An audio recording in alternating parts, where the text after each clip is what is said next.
You got a 20% raise 6 months ago. For 2 weeks, life felt lighter. Then the new rent looked normal. The upgraded phone looked reasonable. Dinner out stopped feeling special. Today, your savings did not grow. Your standards did. You earn more. You spend more. And somehow, you still feel one paycheck behind. Picture a cartoon version of you running on a bright green treadmill. Every raise makes the belt move faster. You work harder. The number on the display gets bigger, but the wall in front of you never gets closer. More money can improve your life without ever making you feel rich. The hidden default is simple. Your income rises once.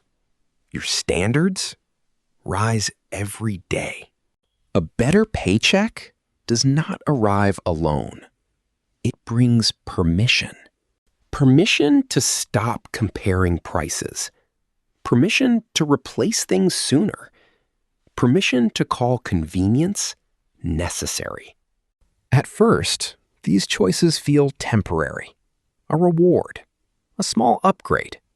Then they become the new floor. This is lifestyle inflation, not one wild purchase, a quiet reset of what normal costs. The problem is not the purchase. It is the default. Once your life adjusts upward, going back feels like losing. So the raise disappears before it ever becomes freedom. The first thing a raise changes is usually not your bank balance. It changes what you notice. You walk past your old apartment. Suddenly, it looks too small. Your car still runs, but now it feels old. Your lunch from home looks dull beside a coworker's delivery.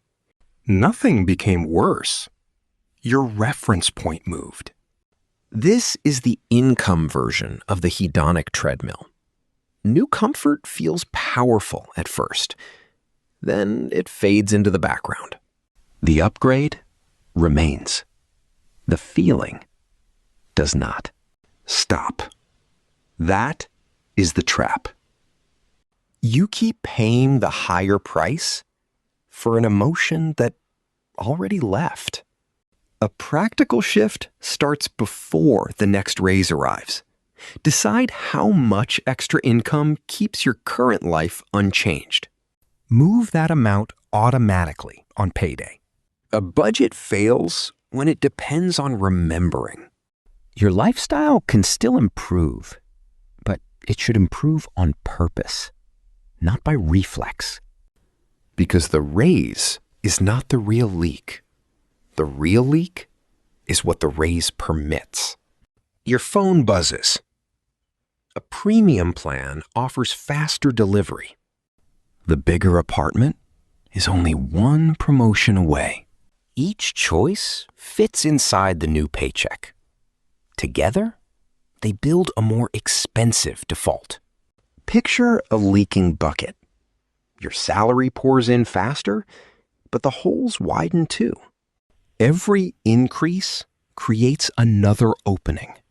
That gap between earning more and feeling richer is where financial anxiety grows. The statement says you are doing better.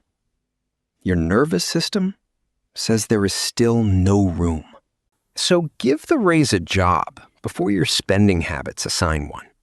Split it between one visible life upgrade and one invisible future upgrade. Enjoy part of it. Protect part of it. Small defaults compound quietly. The goal is not to freeze your life.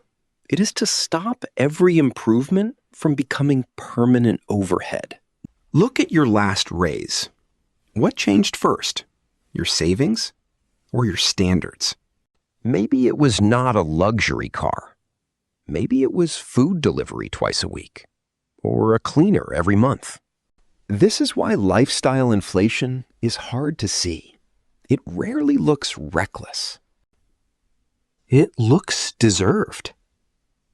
Now picture yourself climbing a status ladder. Each rung promises relief. Better clothes, a better neighborhood, a better version of normal. But the ladder has wheels. Every time you climb, the whole thing rolls forward. The people around you reset normal too. Coworkers upgrade. Social media shows the reward and hides the boring middle. Your sense of enough starts chasing a moving target. The practical shift is to define enough in concrete terms. Not more savings, a number. Not a nicer life. 2 upgrades you genuinely care about. Anything outside that list stays optional. Enough becomes real only when it has edges. Without edges, every raise becomes another audition for a life you cannot finish buying. And then something strange happens.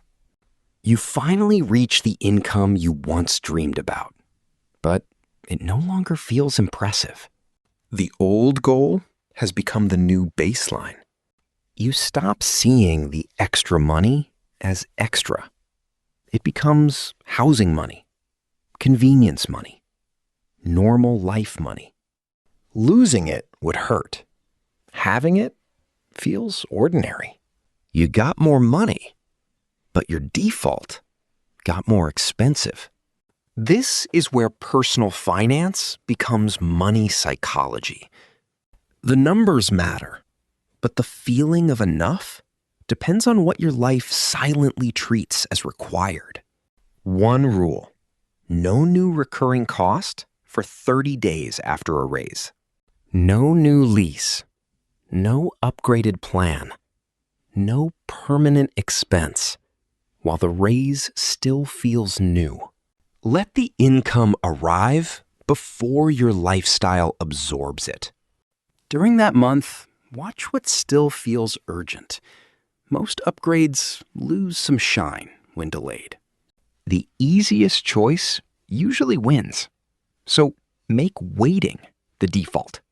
The green treadmill is still there, but this time, the belt slows. Not because you stopped earning, not because you stopped enjoying life. You stopped letting every raise rewrite the minimum price of being yourself. This week, open your bank statement and find one expense that appeared after your last income increase. Ask whether it still delivers the feeling that justified it. More money creates options. Enough creates peace. And when your standards stop sprinting, your income can finally catch up. Next time, there's an even quieter leak waiting in the background. The subscription you forgot about. Small defaults compound quietly.